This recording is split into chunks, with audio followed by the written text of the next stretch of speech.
Hello everyone, कैसे हैं आप सभी।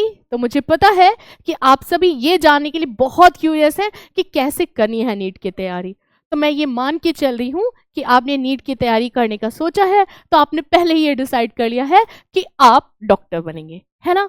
और क्यों ना बने, है भी तो इतना नोबल प्रोफेशन कि लोग कहते हैं कि डॉक्टर भगवान होता है ना। तो किसी के को जीवन को बचाना आपके हाथ में है, तो ये भगवान के बाद एक दूसरी ऐसी चीज है जो कि हम इंसान कर सकते हैं, है ना। हमें ईश्वर ने जन्म दिया, लेकिन जो रोग हमें हो रहे हैं, जो भी परेशानियां हैं, उनसे हमें कौन बचा सकता है? डॉक्टर्स बचा सकते हैं या उनसे मुक्त करा सकते हैं। तो हमारे जीवन को और अच्छा, हेल्दी, स्वस्थ और सुंदर बनाने का जो योगदान है वो डॉक्टर्स का ही होता है। तो इसलिए मेरे प्यारे बच्चों, मुझे पता है कि आप बहुत अच्छे से नीट की तैयारी करना चाहते हैं और इसीलिए आपने इस वीडियो पे क्लिक किया है। तो मैं ये मानती हूं कि आपने कक्षा 12वीं का इम्तहान दे दिया है या आप पहले से कक्षा 12वीं कर चुके हैं, है ना। तो ऐसे मेरे प्यारे बच्चे जिन्होंने इस बार 12वीं का इम्तहान दिया है या 10वीं बोर्ड का भी इम्तहान दिया है और आगे साइंस साइड लेके डॉक्टर बनना चाहते हैं, वो मेरे साथ इस वीडियो में हैं। मैं उन सभी बच्चों का स्वागत करती हूँ।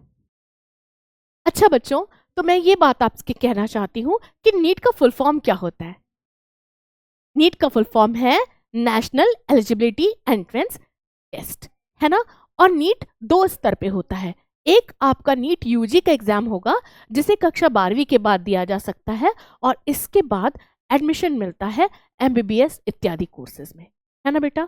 अच्छा, दूसरा होता है नीट पीजी की परीक्षा, जो कि पोस्ट ग्रेजुएट एग्जामिनेशंस में एडमिशन के लिए आपको चाहिए, राइट।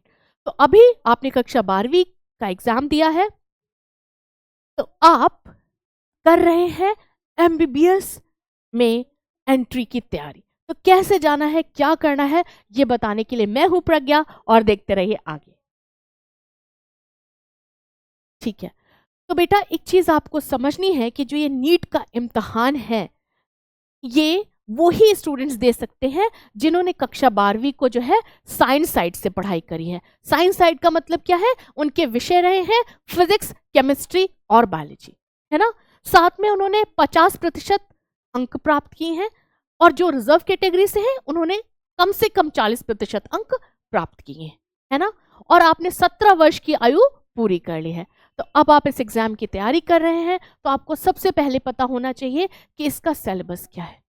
तो सिलेबस जानने के लिए जो नीट का नोटिफिकेशन आया है, नोटिफिकेशन के साथ आपको उसका सिलेबस दिया गया है ना। जब उसका आवेदन जारी हुआ तब तब वहां पे ही आपको सिलेबस बता दिया गया। तो पहले आप नीट का सिलेबस देखिए और आपको जान के बेहद खुशी होगी कि नीट का सिलेबस बिल्कुल वैसा ही है जो कि आपने कक्षा 12 तक में पढ़ाई करी है ना। वही सारे टॉपिक्स पूछे गए हैं। तो इसके लिए सबसे इंपॉर्टेंट क्या हो जाता है? क्लास 12 तक की पढ़ाई, और उनसे भी ज्यादा इंपॉर्टेंट क्या हो जाता है? एनसीईआरटी की किताबें, है ना। तो एनसीईआरटी की किताबें ही वो बेस किताबें हैं जिनकी मदद से आपको जो है नीट का सिलेबस कंप्लीट करना है। पहली बात समझ में आई? Very good. पहला कीवर्ड हो गया एनसीईआरटी। दूसरी बात हमने ये देखा कि जो एनसीईआरटी की पुस्तकें हैं वो दो क्लासेस की, क्लास 11th और 12th दोनों की मिला के फिर सिलेबस हो रहा है नीट का। तो आपको दोनों कंप्लीट करनी है, राइट। और कौन से विषय? फिजिक्स, केमिस्ट्री और बायोलॉजी, ठीक है। तो अगर आप इनको पूरा देखेंगे तो ये लगभग 100 चैप्टर्स बन जाते हैं। लेकिन क्या ये इतना मुश्किल है? बिल्कुल भी नहीं। उन बच्चों ने, और मेरे उन प्यारे प्यारे बच्चों ने जिन्होंने बहुत अच्छे से अपनी पढ़ाई करी है 2 साल, उनके लिए ये काफी आसान हो जाएगा। क्यों? क्योंकि लगभग 70% क्वेश्चंस जो है वो वही हैं जो कि आपने क्लास 12th में ऑलरेडी पढ़े हुए हैं, राइट। और ये जो अंतर आ रहा है 30% प्रश्नों का, वो इस वजह से आ रहा है क्योंकि कक्षा 12वीं तक आपका मेन उद्देश्य क्या होता था? ऐसे क्वेश्चंस का आना जिसमें सब्जेक्टिव भी है, ऑब्जेक्टिव भी है, मैच द फॉलोइंग भी है, and so many other types of questions. लेकिन नीट में सिर्फ एक तरीके के प्रश्न आते हैं और उन्हें कहते हैं बहुविकल्पी या फिर मल्टीपल चॉइस क्वेश्चंस, है ना। तो सिर्फ ऑब्जेक्टिव क्वेश्चंस आने वाले हैं नीट में। तो अब पढ़ाई का तरीका बदल जाएगा, प्रिपरेशन का तरीका बदल जाएगा, ठीक है। चलो, तो नेक्स्ट चीज आपको क्या ध्यान देनी है कि आपको सब्जेक्ट वाइज तैयारी करनी है और किन पे फोकस करना है, एनसीईआरटी की पुस्तकों पे और प्रीवियस ईयर क्वेश्चन पेपर्स पे। क्यों बेटा? क्योंकि आपने अभी तक ये देखा कि चाहे आप फिर 10वीं बोर्ड का एग्जाम दे रहे थे, चाहे 12वीं बोर्ड का एग्जाम दे रहे थे, दोनों बार क्या महत्वपूर्ण था, विगत वर्षों के प्रश्न पत्र या फिर प्रीवियस ईयर क्वेश्चन पेपर्स। तो नीट में भी ये बहुत इंपॉर्टेंट हो जाते हैं। कैसे बेटा? क्यों? क्योंकि जब आप उन क्वेश्चंस को देखेंगे तब आपको ये समझ में आ जाएगा कि किस तरीके से जो है एग्जामिनर प्रश्न पत्र को बनाते हैं, किस तरीके के क्वेश्चंस वो हमसे उम्मीद करते हैं कि हमें उनका आंसर आता होगा। तो जब हम उन क्वेश्चन के टाइप्स को समझ जाएंगे, उनमें किस तरीके से आंसर करना है ये समझ जाएंगे, फिर हमारे लिए तीसरी प्रक्रिया क्या होगी समझना, ओएमआर शीट फिल करना, है ना बेटा। तो ओएमआर शीट की फिलिंग भी बहुत इंपॉर्टेंट हो जाएगी। उसके लिए हमें जरूरत है किसमें, मॉक टेस्ट की प्रैक्टिस करना, राइट। शीट है, इस पे जो भी आपके ऑब्जेक्टिव क्वेश्चंस हैं वो आप बबल्स के फॉर्म में फिल करते रहते हैं, ठीक है। तो जैसे कि आपने हल किया प्रश्न नंबर 7 और प्रश्न नंबर 7 का सही ऑप्शन था सी। तो जब आप ओएमआर शीट पे जाएंगे तो जहां पे क्वेश्चन नंबर लिखा है वहां पे आप 7 के आगे जो option A B C D करके ब्लैंक्स आपको है, उसमें जो सी के आगे आप उसे जो है क्या नाम है फिल कर देंगे उस ब्लैंक को, है ना। तो ये बबलिंग, इस तरीके से शीट को फिल करना भी बहुत जरूरी है, प्रैक्टिस करना, राइट। अच्छा, अगर आपने ये प्रैक्टिस नहीं करी बेटा तो एग्जाम में क्या गलती होगी कि आप क्वेश्चन नंबर 7 का आंसर क्या पता 8 में लगा दे और क्या पता 6 में लगा दे।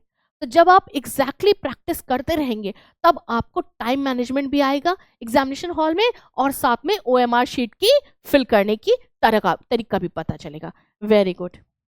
अच्छा बेटा, एक और चीज मैं आपको बताना चाहती हूँ, वो ये है कि आपका फिजिक्स, केमिस्ट्री और बायोलॉजी, ये जो चारों विषय हैं, ये जो 3 विषय हैं, ये 4 सेक्शन में आने वाले हैं।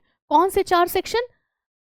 फिजिक्स, केमिस्ट्री, जोलॉजी और बॉटनी, है ना। तो फिजिक्स का सिलेबस हम लोगों ने डिस्कस कर लिया कि एनसीईआरटी में जो 11th-12th का सिलेबस है और उसी से मिलता जुलता आपका नीट का सिलेबस है। तो जब आप एनसीईआरटी को रिवाइज करेंगे, उसके इंपॉर्टेंट कॉन्सेप्ट्स को रिवाइज करेंगे और उस पे और उसके बेसिस के प्रीवियस ईयर क्वेश्चंस करेंगे तो कहीं ना कहीं आपको फिजिक्स, केमिस्ट्री में आने वाले क्वेश्चंस का आइडिया लग जाएगा। लेकिन बायो एक ऐसा विषय है जो कि 2 भाग में डिवाइडेड है, जोलॉजी और बॉटनी। जोलॉजी में जो है क्या नाम है, अब एनिमल से रिलेटेड आपको क्वेश्चंस मिलेंगे और बॉटनी में प्लांट से रिलेटेड क्वेश्चन मिलेंगे, है ना। तो कुल मिला के ये सब्जेक्ट वही है, ये सिलेबस वही है जो कि आप क्लास 12 तक पढ़ते आ रहे हैं। तो इससे घबराने की जरूरत नहीं है कि इसको अलग अलग बाइफरकेट कर दिया गया है बायोलॉजी को, उससे कोई अंतर नहीं पड़ता। आपको प्रश्न उसी तरीके के मिलेंगे जैसे आपने कक्षा 12वीं तक पढ़ाई करी है। साथ में उनको आप हिंट कैसे ले सकते हैं, कैसे क्वेश्चंस आने हैं, प्रीवियस ईयर क्वेश्चन पेपर से, है ना बेटा। ठीक है, तो अभी आपने ये देख लिया कि हमने ये डिसाइड किया कि हम डॉक्टर बनना चाहते हैं और पहला काम क्या किया, पहला काम किया नीट का एक फॉर्म फिल कर दिया, राइट।